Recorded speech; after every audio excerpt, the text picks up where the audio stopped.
अशहदु अन्ना मुहम्मद रसूलुल्लाह।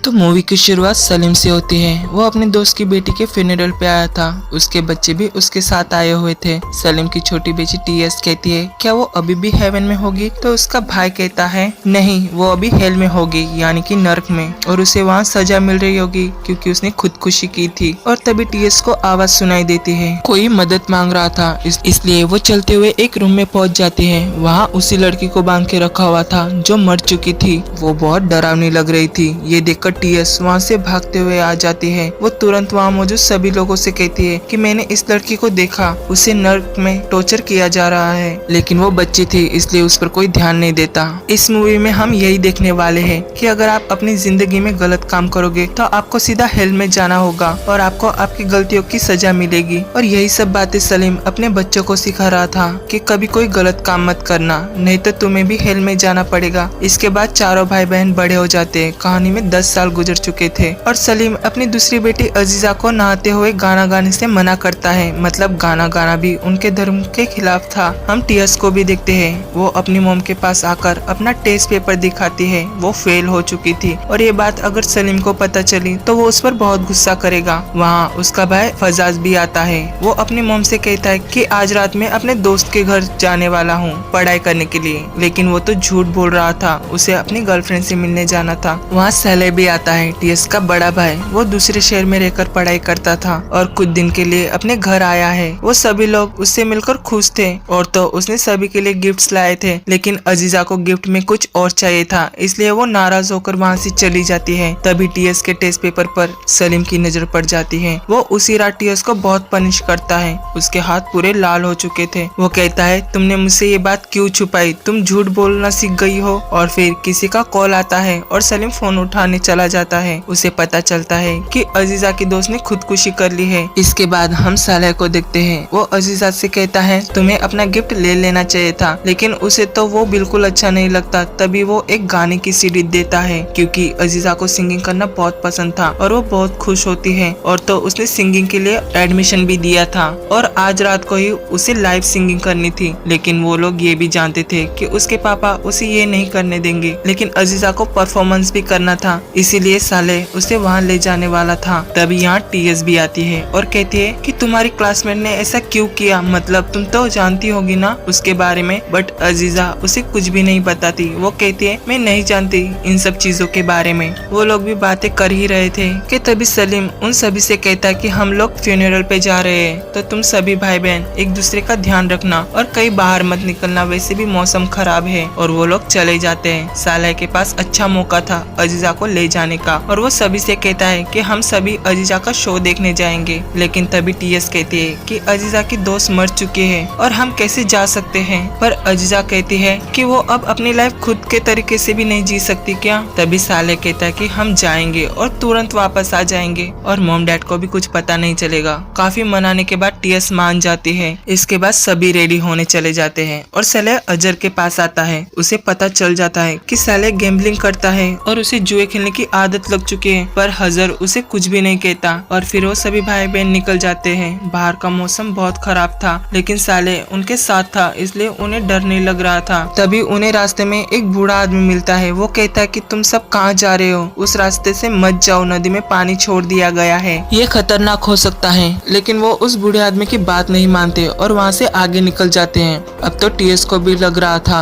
कि उन्हें नहीं जाना चाहिए, पर वो भी क्या करती, उसे जाना पड़ता है। वो सालेह से भी कहती है कि हमें वापस चले जाना चाहिए, लेकिन वो कहता है कुछ नहीं होगा, मैं हूँ ना। वो कहता है हम नदी पार करके जाएंगे, अभी नदी में ज्यादा पानी नहीं होगा, मैं तुम लोगों के साथ हूँ ना। इसलिए वो सभी उस पर ट्रस्ट करके उसके साथ रिवर क्रॉस करने लगते हैं। लेकिन ये उनकी सबसे बड़ी गलती थी। वो लोग रिवर क्रॉस कर ही रहे थे कि पानी में फिसलन होने के कारण वो सभी नदी में बहने लगते हैं। उनकी मॉम रीटा को भी किसी की आवाज सुनाई दे रही थी। तभी हम वहाँ उसी मरी हुई लड़की की आत्मा को देखते हैं। उसकी मॉम काफी डर जाती है हैं। ये देखकर यहाँ वो सभी भी नीचे गिर चुके थे और कोई भी बाहर नहीं निकल पा रहा था और फिर एक एक करके वो सभी डूब जाते हैं। यहाँ सलीम और उसकी बीवी रीटा वापस आती है और अपने बच्चों को आवाज लगाने लगते हैं, लेकिन वहाँ कोई मौजूद नहीं था। वो हर जगह उन्हें ढूंढ रहे थे। टीएस की मॉम बाथरूम में जाती है उसे देखने, और तो वहाँ कोई और ही मौजूद था। उसे लगता है ये अजीजा है, लेकिन वो तो कोई और थी और दिखने में काफी भयंकर लग रही थी। ये देखकर रीटा पूरी तरीके से डर जाती है। तभी सलीम आकर उसे शांत करता है और उसे दूसरे कमरे में ले जाता है। बहुत देर हो चुकी थी, लेकिन बच्चों का कोई पता नहीं चल पा रहा था। वो अल्लाह से भी प्रे कर रहे थे कि उनके बच्चे सही सलामत हो। तभी उनके घर वही आदमी आता है। वहाँ वही बूढ़ा आदमी था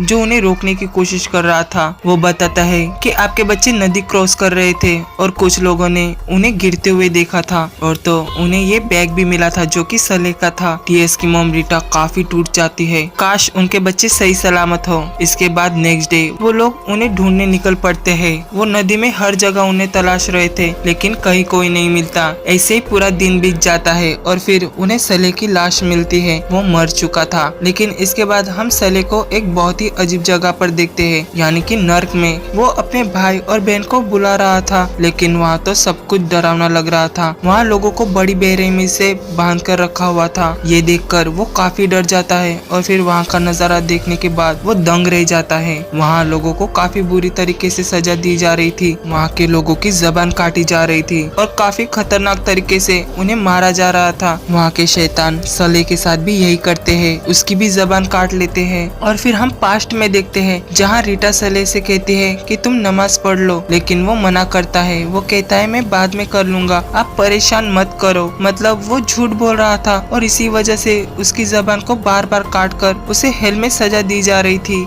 सलीम को फजर की भी लाश मिलती है, मतलब वो भी मर चुका था। वो उन दोनों की लाश घर ले आते हैं और रीटा का रो रो कर बुरा हाल हो चुका था। उन्हें काफी बड़ा सदमा लगा था अपने बच्चों को खोकर, अपने बच्चों को खो देने का। हम यहाँ हेल में फजर को भी देखते हैं। आखिर उसने क्या गलती की होगी? उसको भी एक चेयर पर बिठा दिया गया था और हेल के लोग उसकी आंखें फोड़ देते हैं, और यही चीज उसके साथ बार बार की जा रही थी।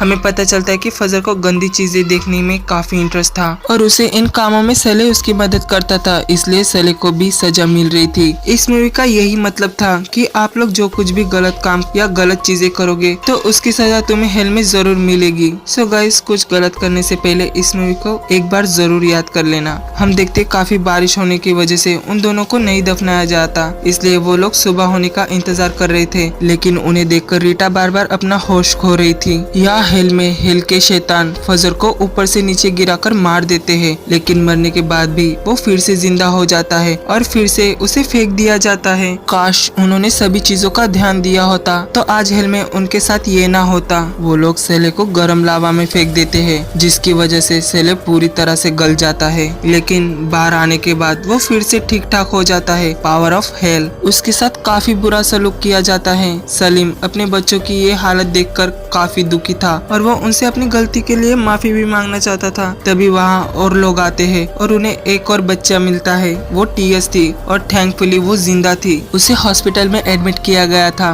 वो कोमा में जा चुकी थी और उसकी भी कंडीशन काफी खराब थी, मतलब वो भी हेल में पहुंच चुकी थी और उसे भी वहाँ का नजारा देखकर काफी अजीब लगता है। टीएस खुद नहीं समझ पा रही थी कि वो कहाँ आ गई है। यहाँ सलीम को ये पता चल जाता है कि सले लोगों से झूठ बोलता था और वो लोगों से पैसे लूटने का काम करता था और शायद इसी वजह से ऊपर वाले ने उसे सजा दी है। उसे ये भी ख्याल आता है कि वो बचपन से टीएस के साथ काफी बुरा बर्ताव करता था और आज वो ही जिंदा है। वो बूढ़ा आदमी भी बताता है कि सले ने एक इंश्योरेंस पॉलिसी ओपन की थी और उसने मेरे पास से कई सारे पैसे लिए थे पॉलिसी के नाम पर, लेकिन उसने 1 रुपया भी वापस नहीं दिया। उसने सारे पैसे जुए में उड़ा दिए थे। ये सुनकर सलीम को यकीन नहीं होता कि उसका बेटा ऐसा कुछ कर सकता है और यहाँ सले को सजा मिल ही जा रही थी, वो भी काफी भयंकर तरीके से। टीएस अपने भाई बहन को ढूंढते हुए एक जगह आ जाते हैं तो वो देखते कि फजर को एक गर्म वेपन से जलाया जा रहा था और वो भी बहुत दर्द में था। उसका भी रो रो के बुरा हाल था। सलीम एक बार फिर से आता है अजीजा की तलाश करने और उसे अजीजा की भी लाश मिल जाती है। वो भी मर चुकी थी। बेचारा सलीम काफी रो रहा था। टीएस भी अजीजा को ढूंढते हुए उसके पास पहुंच चुकी थी। वो देखती है कि अजीजा की दोस्त ने भी सुसाइड किया था, इसलिए उसे सजा मिल रही थी और वो भी बार बार अपने आप को फांसी के फंदे पर लगाती और फिर से जिंदा हो जाती। ये देखकर वहाँ वहाँ अजीजा भी बहुत रो रही थी। तभी हेल का शैतान आकर उसे भी ले जाता है और उसकी भी जुबान काट लेता है और फिर जंजीर से बांधकर उसके हाथ को काट दिया जाता है। सेम वही चीज बार बार होती रहती है। यहाँ उसके पेरेंट्स का भी रो रो कर बुरा हाल था। उनका कहना था कि काश उनके बच्चों ने उनकी बात मानी होती और सलीम को लगता है कि वो अच्छे पिता नहीं है, इसलिए उन्होंने उनसे बात छुपाई। इसके बाद तीनों बच्चों को दफन कर दिया जाता है। लेकिन यहाँ हेल में उनको सजा मिल रही थी। काफी बुरा हाल था उनका। टीएस को ख्याल आता है कि उसके डैड सच बोलते थे कि हमारी गलती की सजा हमें जरूर मिलती है और सजा देने वाला कोई और नहीं, हम खुद ही होते हैं, ताकि हमें हमारी गलती का एहसास हो। इसके बाद टीएस का भी डीमन रूप उसके पास आकर कहता है तुम यहाँ के लिए नहीं बनी हो, क्योंकि उसने बचपन से कभी कोई गलत काम नहीं किया था। उसने हमेशा ऊपर वाले की सेवा की थी और वो सबके लिए अच्छी थी। मूवी के लास्ट सीन में वो अपने भाई और बहन को गले लगाकर बहुत रोती है और फिर वो जिंदा हो जाती है। मतलब उसने अच्छे काम किए थे, इसलिए उसे कोई सजा नहीं मिलती और बाकी सब वही हेल में रह जाते हैं। हमें यही सीख दी जाती है कि कभी कोई गलत काम मत करना जिससे ऊपर वाला आपसे नाराज हो जाए। Thank you guys for watching.